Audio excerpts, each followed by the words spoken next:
ये कर लिया था, ये भी हो गया, इसका रिवीजन भी हो गया था, बस ये वाला रिवाइज करना है। Okay, finally exam is done. चलिए, तो hello class 9th and 10th के सारे बच्चे, प्यारे प्यारे बच्चों को आप सभी का स्वागत करती हूँ, अभिनंदन करती हूँ। मैं आपकी नैना उर्फ मुस्कान मैम। तो चलिए बच्चों, कैसे हो आप सब, एक बार जल्दी से मुझे कमेंट्स में बता देना, ठीक है। वैसे तो आप सब मुझे जानते ही हो, पर जो बच्चे नए हैं उन सभी को मैं बोलना चाहती हूँ हेलो, ठीक है।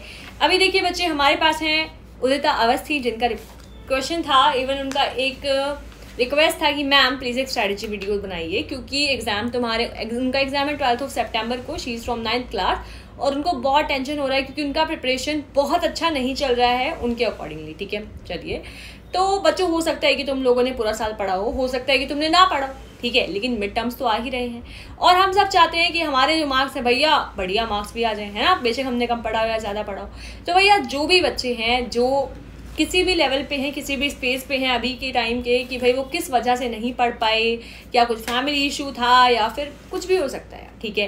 तो आज हम स्ट्रेटजी वीडियो लाने वाले हैं कि एक तो आपको अप्रोच कैसी रखनी है, ठीक है। हमेशा एक बात बोली जाती है कि अगर आपको ये पता लग जाए कि आपको सोचना कैसे है तो आपकी ज़िंदगी बदल सकती है, उस केवल सोचना आने से, ठीक है। तो देखो बच्चों, जैसे कि हमारी वीडियो का टाइटल आप लोगों ने देख ही लिया है और थंबनेल भी आपको साफ साफ चीख कर बता रहा है कि last 4 days study plan mid term special. तो भैया, क्योंकि 12 तारीख को, आज 8 तारीख है, 12 तारीख को केवल 4 ही दिन है और इवन हम तो 3 दिन मानेंगे, ठीक है। तो भैया, किस तरीके से आपको अपना स्टडी प्लान करना है जिससे आप ज़्यादा से ज़्यादा मार्क्स अचीव कर पाएँ। तो सबसे पहली बात अगर मैं करूँगी तो वो होगा हमारे पास MCQ से आपको जाना है लॉन्ग आंसर के लिंक पर। देखो बच्चों, आज के टाइम पे, अब देखो मैं नहीं बोलूंगी जिसने मेरा मैराथन देखा है, लेकिन आजकल बहुत मैराथन चल रही है, ठीक है। आपको जिस टीचर का समझ आता है, आपने उसका मैराथन देखा है या फिर देखिए अभी तक नहीं देखा है तो, ठीक है। हम अपने चैनल से लेकर चलेंगे कि भाई मैंने जो मैराथन करवाया है वो आपका एकदम NCERT स्पेसिफिक है और आप लोगों को उसके अलावा कहीं से कुछ देखने की जरूरत नहीं है। क्यों नहीं है? क्योंकि उसमें जो आपके प्रीवियस ईयर प्रश्न आए हुए हैं, मैंने उन्हीं को लेके आपके MCQ और MSQ बनाए थे, ठीक है जी। अब देखो क्या है, अब कहा हुआ है कि MCQ को लॉन्ग आंसर में आपको कन्वर्ट करने में की कोशिश करनी है। कैसे कोशिश करनी है, ध्यान से समझ लेना बच्चों, कि आपको जैसे मान लो मैंने आपकी स्क्रीन पर एक MCQ दिया, ठीक है। जैसे मैं आपको एक आइडिया देती हूँ, MCQ दिया मैंने कि law of conservation of mass was given by dash, ठीक है। इसका आंसर तो आपको कमेंट्स में बता ही देना है कि क्या है, लॉ ऑफ कंजर्वेशन ऑफ मास किसने दिया है। लेकिन साथ ही में आपको इसको लॉन्ग आंसर में लिखने का ना अपना क्या करना है कि भाई आपको अगर ये 3 नंबर में पूछ लिया जाए, 5 नंबर में पूछ लिया जाए, तो आपको जितना इसका डिटेल आता है ना, जैसे MCQ एक पहला आपकी स्क्रीन पे आया, उसके बाद आप उसको लॉन्ग आंसर टाइप उसका लिखने का ट्राई करें। कैसे कैसे लिखना है वो भी इसी वीडियो में बताऊंगी। तो देखो, इसको स्टेट करना है, इसको एक्सप्लेन करना है विद एन एग्जाम्पल, ठीक है। तो भैया लॉन्ग आंसर में आपको इसको कन्वर्ट करने की कोशिश करनी है, क्योंकि एक्चुअल में है तो वही आपके पास, है तो वही लॉ ऑफ कंजर्वेशन ऑफ मास, पर देखो शॉर्ट भी आ सकता है और लॉन्ग भी आ सकता है। अनदर थिंग क्या है बच्चे लोग, आंसर राइटिंग का फॉर्मूला क्या है।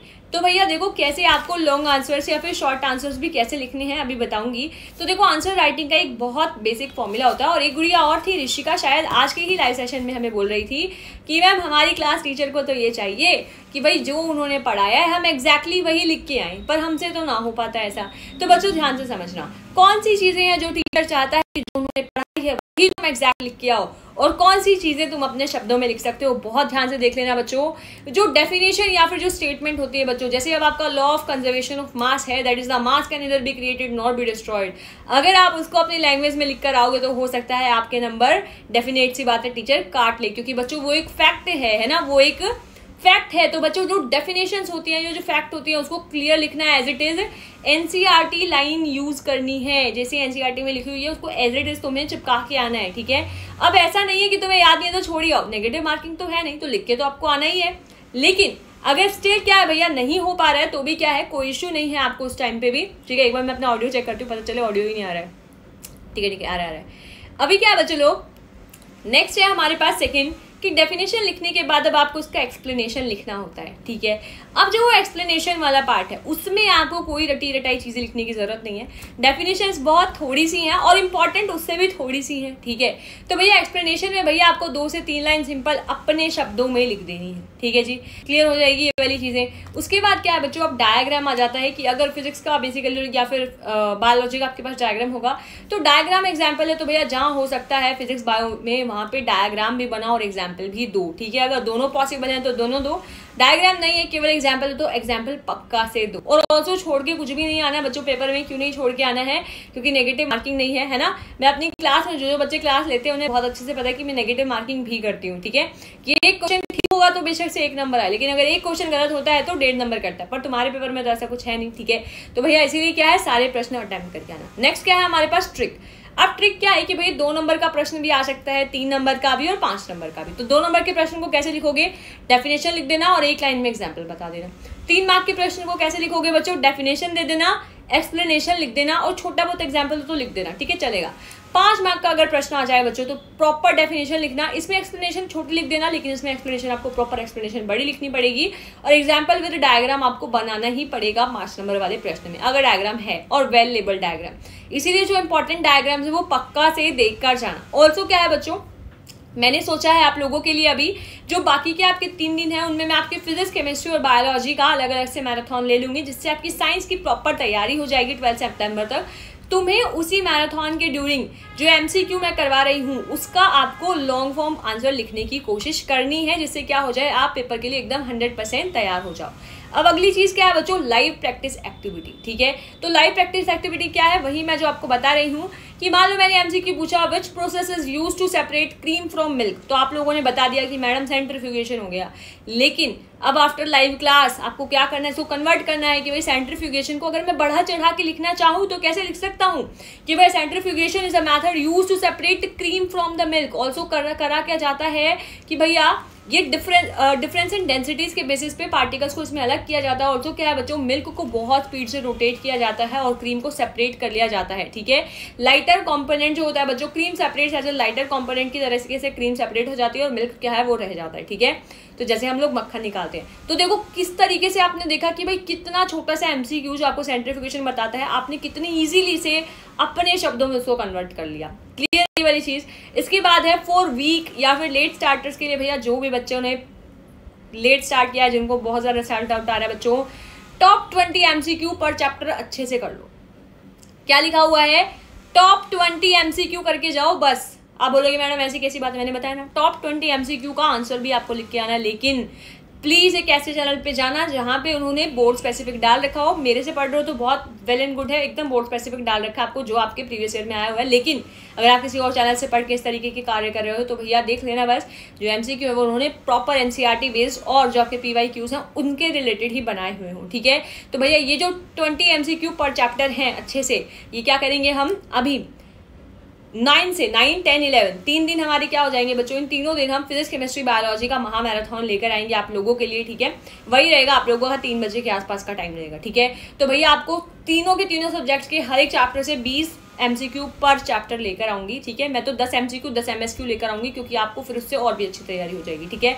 तो भैया फिर हर एमसीक्यू का लॉन्ग आंसर एक्सपेंशन आपको लिखने की प्रैक्टिस करनी है। लाइव के ड्यूरिंग है जब आंसर बता रहे होते हैं तो ऐसा नहीं होता कि भाई आंसर बताने के बाद आपके पास समय बच जाता है, तो उस बचे हुए टाइम में आपको क्या करना है, फटाफट से उसका लॉन्ग आंसर टाइप लिखने की कोशिश करनी है, जिससे आपको पता चलता जाए। एमसीक्यू एमएसक्यू आपके कॉन्सेप्ट बहुत स्ट्रॉन्ग बनाएंगे। एमएसक्यू तो आपको पॉइंट याद करवा देते हैं जो आपको लिख के आने हैं, और भैया जो लॉन्ग आंसर टाइप है ना बच्चों, वो आपको अपने शब्दों में इंग्लिश बनाना सिखाएंगे, ठीक है। तो आपको साथ साथ ये वाला वर्क करते जाना है, ठीक है। बाकी मैं लाइव में भी आपको इसका वो देती रहूंगी थोड़ा सा आइडिया, ठीक है। एनसीईआरटी के इन text plus exercise short notes बना के रिवाइज करो। देखो मुझे पता है एकदम एंड ऑफ द डे है, पर मुझे ये भी पता है कि आपके पास एनसीईआरटी बेस्ड प्रश्न आते हैं बच्चों, से बाहर तो कुछ भी नहीं आएगा। और most of the 9th class के बच्चे, भैया 10th क्लास के बच्चे बहुत छोटे बच्चे हैं, उनको इतना ज्यादा कुछ हार्ड एंड टफ नहीं देते हैं। तो आपके जो इंटेक्स्ट और एक्सरसाइज है ना बच्चों, उन्हीं में से ही प्रश्न पूछे जाते हैं। तो आपको पूरी एनसीईआरटी के सारे इंटेक्स्ट प्लस एक्सरसाइज, यही आपके पास सबसे पहला काम। वैसे तो जो एमसीक्यू एमएसक्यू मैं करवाऊंगी, जो बच्चे मेरे सेशन पे मेरे चैनल पे पढ़ रहे हैं उनको तो मैं सब कुछ कवर करवा दूंगी इन्हीं एमसीक्यू एमएसक्यू के बेसिस पे। लेकिन जो बच्चे नहीं कर रहे हैं बच्चों, फिर भी आपको एनसीईआरटी के इंटेक्स्ट प्लस एक्सरसाइज के सारे प्रश्नों को एक बार देख के जाना है कि भैया तुम्हें अच्छे से वो लोग आते ही हों, और जोन से कॉन्सेप्ट में तुम गलती करते हो बच्चों, ये बात मैं तुम्हें क्लास में भी बता चुकी हूँ। जिस कॉन्सेप्ट में तुम्हें लगता है कि नहीं यहाँ पे मैं हमेशा अटकता हूँ, हमेशा मेरी गलती है, बच्चों उसको स्टार मार्क करो, क्योंकि एग्जाम से एक दिन पहले लाइक 12th की सुबह को जब आपको पढ़ के जाना होगा रिवीजन के लिए, तो तब तुम्हें रिवीजन करनी होगी बस अपने मिस्टेक्स की। यहाँ मैं गलती करता हूँ, यही गड़बड़ होगी, बाकी सब मैं ठीक कर लूंगा, क्योंकि बाकी सब तुम आज तक भी ठीक ही करते आए हो, ठीक है जी। उसके बाद है बच्चों डेमो स्टाइल अगर एग्जांपल दूं तो देखो, जैसे मैंने बोला व्हाट इज टिंडल इफेक्ट, तो टिंडल इफेक्ट आप बोल देते हो कि भैया scattering of light bye colloidal particles, ठीक है। लेकिन इसका लॉन्ग आंसर आए तो भैया लॉन्ग आंसर आए तो आपको इसका क्या आंसर लिखोगे, तो टिंडल इफेक्ट का लॉन्ग आंसर टाइप आप मुझे कमेंट्स में लिख के दोगे कि मैडम वैसे तो scattering of light by colloidal particle is Tyndall effect, लेकिन what will be the long answer. इसका लॉन्ग आंसर क्या हो सकता है वो मैं आपको सेशन के एंड तक बता दूंगी, लेकिन सारे बच्चों ने असली पहले अपना कमेंट में आंसर जरूर से लिखना, ठीक है। इसके बाद एक प्रो टिप जो मैं आपको देना चाहूंगी बर्डन फ्री के लिए बच्चों, पोमोडोरो मेथड आपको यूज करना है, ठीक है जी। क्या नाम था गुड़िया का, एक सेकेंड में दोबारा से चेक कर लेती हूँ। गुड़िया का नाम था, खो दिया मेरी, उदिता जी। उदिता बच्चे ध्यान से समझो, पोमोडोरो अगर आप पूरा दिन पढ़ पढ़ के एकदम पागल हो जाते हो कि भाई नहीं पढ़ा जा रहा है, ऐसे वाले ख्याल आते हैं आपके दिमाग में, तो भैया 25 मिनट्स का स्टडी करो, 5 मिनट का ब्रेक ले लो। इस तरीके से छोटे छोटे जो स्टडी सेशंस में तुम पढ़ोगी तो तुम्हें बहुत अच्छे से समझ आ जाएगा। नेक्स्ट क्या बच्चों, सब्जेक्ट मिक्स करके पढ़ो। मान लो आपने एक साइंस का चैप्टर पढ़ लिया, एक SST का पढ़ लेना, फिर एक मैथ्स का पढ़ लेना, इस तरीके से मिक्स करके तुम ज्यादा बोर नहीं होगे, ठीक है। पर मैं सजेस्ट करती हूँ कि भाई तुमने जैसे अगर फिजिक्स उठाई, एक बार फिजिक्स को कंप्लीट कर लेना, ठीक है। उसके बाद फिर SST पे आ जाना, SST का मान लो तुमने जियोग्राफी पहले कंप्लीट कर लिया, इस तरीके से चीजें करते रहना। और पक्का से ना अपना सिलेबस साथ में टिक मार्क जरूर करो, जिस पेपर के लिए भी तुम पढ़ रही हो तो सारा सिलेबस पे टिक करती रहो, ताकि तुम्हारा दिमाग जो है ना वो एकदम रिलैक्स मोड पे रहे कि नहीं हो गया है, हो गया। कई बार हम इतना पढ़ रहे होते हैं फिर भी हमें लगता है कुछ नहीं हुआ। जब तुम उस पर टिक करोगी ना तो तुम्हें पता चलेगा कि हाँ हो गया है। और तुम्हें केवल क्या करना है, 20 MCQ के माध्यम से, जो मैं आपको कल परसों और 11th को करवा दूंगी भैया, आपकी जो भी महा मैराथन है उनके हिसाब से, ठीक है। तो साइंस की पूरी तैयारी मेरे जिम्मे है, ठीक है। चलो, रोज थोड़ा राइटिंग प्रैक्टिस जरूर से करना। जैसे मैंने बोला लाइव सेशन में, जब मैं एक प्रश्न पे, अगर मान लो एक प्रश्न पे तुम्हारा हार्डली 2-3 मिनट भी लग जा रहा है, तो भैया आपको उस 2-3 मिनट में आप एक अच्छा खासा लॉन्ग आंसर टाइप लिख सकते हो। उसकी आपकी राइटिंग स्पीड बढ़ेगी, साथ ही में आपको लिखना आएगा। फिर भी कोई कंफ्यूजन हो जाए तो आप मुझे कमेंट्स में बता देना, ठीक है। मोबाइल दूर रख के पढ़ना बच्चों, जब भी तुम सेल्फ स्टडी कर रहे हो, मुझे पता है जब वीडियो देख रहे हो, लाइव देख रहे हो तो तुम्हें मोबाइल रखना पड़ेगा, लेकिन वैसे इन जनरल मैं भी अगर अब अपना मोबाइल लेकर बैठ जाऊं तो भैया मोबाइल में मैं पूरा दिन गवा सकती हूँ अपनी रील्स देखने में। उनको इस तरीके से ही बनाया जाता है कि हम उसको बार बार ज्यादा देखें। तो मोबाइल दूर रख के बैठो, सिर्फ डाउट के लिए यूज करो। वो भी क्या है, डाउट आ रहा है ना, एक पेज उठा लो, एक पेज को साइड में रखो, जैसे ही डाउट आ रहा है उस पर लिख लो। उसके बाद क्या करो, डाउट जो है अपने कमेंट सेक्शन में कमेंट कर देना, एक बार फोन उठा के। ऐसे नहीं बार बार बीच में डाउट आ रहा है बीच में लिख देते, नहीं, बीच में लिखो लेकिन पेपर पे लिख लेना, okay. Last but not the least, last night में सिर्फ रिवाइज करना है, रटना नहीं है। और स्लीप 6 से 7 घंटे पक्का सोकर जाना। ऐसा ना हो कि भैया आप जल्दी के चक्कर में क्या करो कि नहीं सोएंगे नहीं, आज तो पूरी रात पढ़ेंगे के चक्कर में फिर एग्जाम में तुम्हारा दिमाग 100% एक्टिव ना हो, ठीक है। तो ऐसा कोई कार्य नहीं करना जिससे दिमाग पे बर्डन आए। पहले ही अपना 9-10-11 को बहुत अच्छे तरीके से अरेंज करने की टेक्निक मैंने तुम्हें बता दी है, ठीक है जी, क्लियर है। इसके बाद बच्चे लोग आपको डेफिनेशन ऑफ टिंडल इफेक्ट जो मैंने बताया था कि भाई टिंडल इफेक्ट का लॉन्ग फॉर्म कैसे लिखोगे, पहले तुम इसका डेफिनेशन लिख सकते हो कि scattering of light bye colloidal particle, ये तुमने स्मॉल वाले में भी लिखा ही था। एग्जांपल क्या है, जैसे आपको बहुत सारे एग्जांपल आते हैं, जैसे लाइट का डायरेक्शन में एंटर करती है वाया विंडो या फिर वाया वेरी स्मॉल होल, तो क्या होता है बच्चों, वो जो लाइट के पार्टिकल्स हैं, जो कोलॉइडल पार्टिकल्स हैं, लाइट के पार्टिकल को स्कैटर कर देते हैं, है ना। तो भैया जिससे हमारे लाइट का पाथ विजिबल हो जाता है। एक्स्ट्रा में क्या लिख सकते हो, distinguish colloid from a true solution, क्योंकि ट्रू सॉल्यूशन के मिड से कभी भी लाइट का पाथवे जो है वो विजिबल नहीं होता है, ठीक है।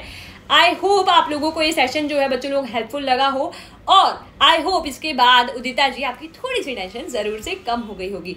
वेल, आई एम नैना उर्फ मुस्कान मैम, और आप भी अगर चैनल पर नए हो और अगर आपने आज के चैनल से कुछ नया सीखा है तो बच्चे give it a thumbs up, subscribe the session and like the channel, okay. Subscribe the channel and like the session, okay, ठीक है बच्चों। Have a nice day. जय हिंद, जय भारत।